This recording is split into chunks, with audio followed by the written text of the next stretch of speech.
Well, hello, class. Today I am going to talk about the Nokia case, which you have already read and watched the video cam, I'm sure. And I'm going to give you some reflective questions to think about. Um, and what I particularly would like to do at this point is somewhat summarize what was going on in this particular case study. The whole point is to put theory into the practice of the case. And one of the things that we've learned, especially everything that we just observed today, is that, like Nokia, successful organizations cannot remain static if they hope to continue that success. It's obvious. They must change in order to keep up with the changing world. And if we look at the case summary, Nokia, the world's leading producers of cell phones, had experienced a dramatic drop in their United States market share. They went from a high of having 35% of that share to 7%. So, in an attempt to repair the damage, they added Americans to their senior management team. And we then ask ourselves in reflection, what was the primary cause of Nokia's drop of market share in the United States?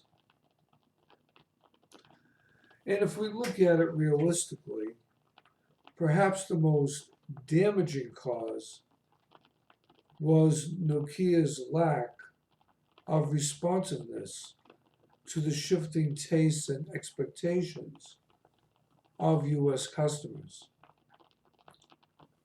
especially going in the evolution from a board phone, so to speak, which Nokia was very famous for, to a smartphone. So, what were some of the technological decisions, or what specific technological decision did Nokia make which led to their difficulties in trying to do business in the United States? Remember, Nokia built its phones from the European standard, or what we would call the GSM format, rather than the US standard, and that was the CDMA format. That decision limited access to US markets, where over half the phones operated using the European standard, the CDMA. So now Nokia is up against what market decision they needed to make to stay afloat, at least afloat with their competition, such as Apple and Samsung, their two biggest competitors. So, how did their marketing decisions impact their effectiveness domestically in the United States? Well, obviously, we know that the marketing decision didn't work well. Nokia failed to forge close ties with wireless providers. Instead, what they did is they offered open phones that would then need to be adapted to a particular provider. Nokia's approach, excuse me, worked well globally in the US. However, wireless providers, say like Verizon or AT&T or Sprint, Nextel, together control 96% of the US market. That's staggering. So these providers wanted to offer phones themselves that could be co-branded and bundled with long-term service contracts. Now we could talk about 2010. In 2010, the Nokia board recruited Stephen Elop, E-L-O-P, from Microsoft to transform the global giant.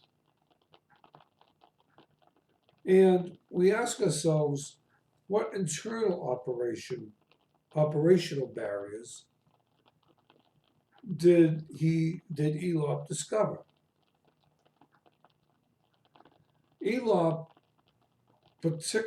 publicly admitted that Nokia has grown complacent and somewhat removed from customers. So Nokia was not leading change here.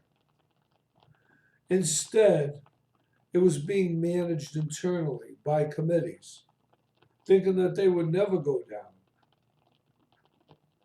Said one executive describing the company's approach to innovation, open quote, ideas fell victim to fighting among managers with competing agendas, or were rejected as too costly and risky or insignificant from a global market leader, close quote.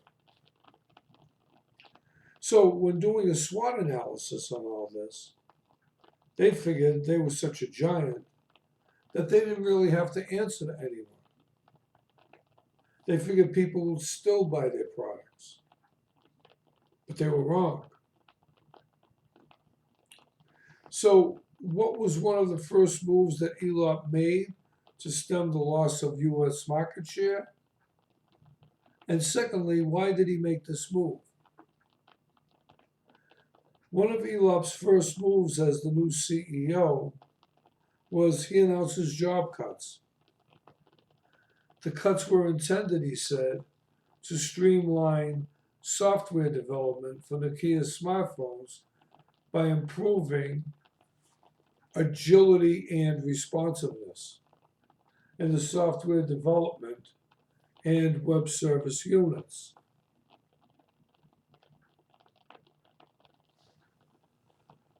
So, what do we learn from all of this? Stephen Elop was just one of many business leaders that were facing the challenge of organizational change.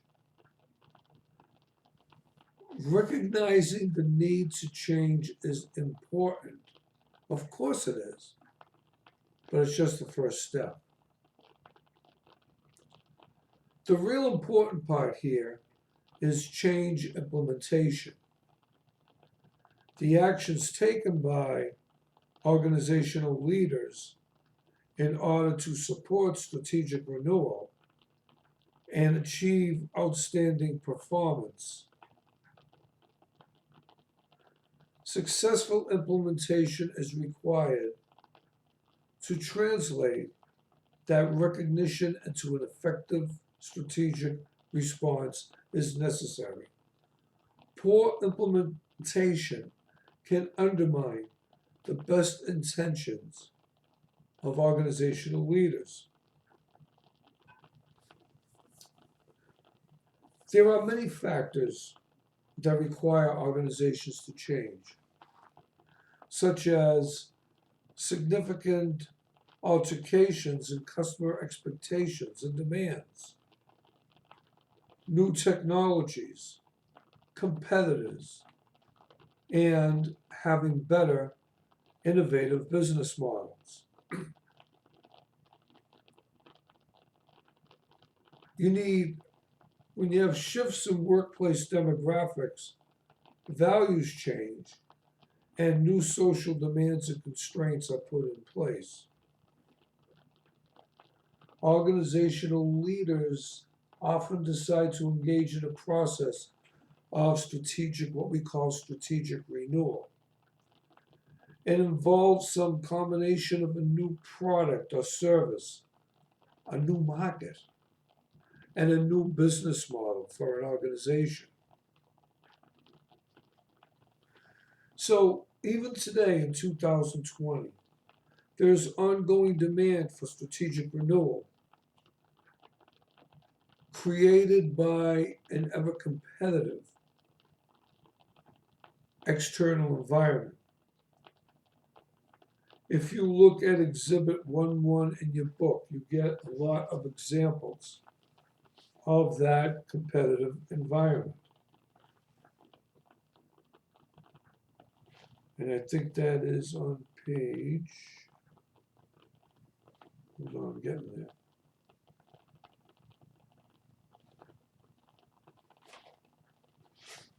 Oh no, I missed it.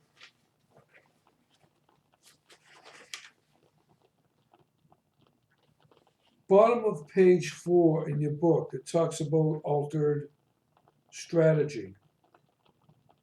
And it says strategic responses in sample companies. And it has IBM, Netflix, Renault, Pandora, and Facebook.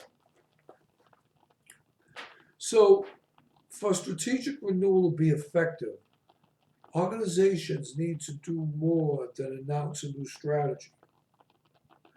Leaders need to align internal processes, structures, and systems with the demands of that new strategy. New organizational capabilities, talents, and skills possessed by employees need to be built.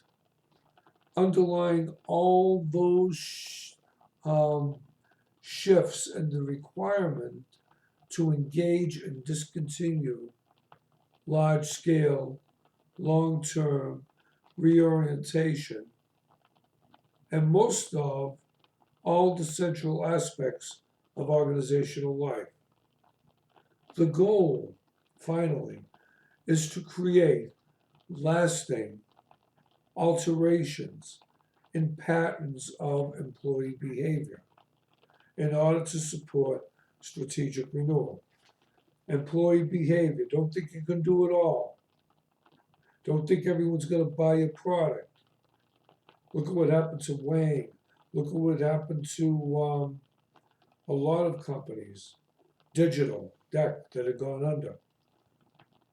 Why did they go under? Because they refused to change. So change is necessary. Not change for the sake of change, but change because it is the right thing to do to stay afloat. And that concludes the learning activities for today. There are no DQs.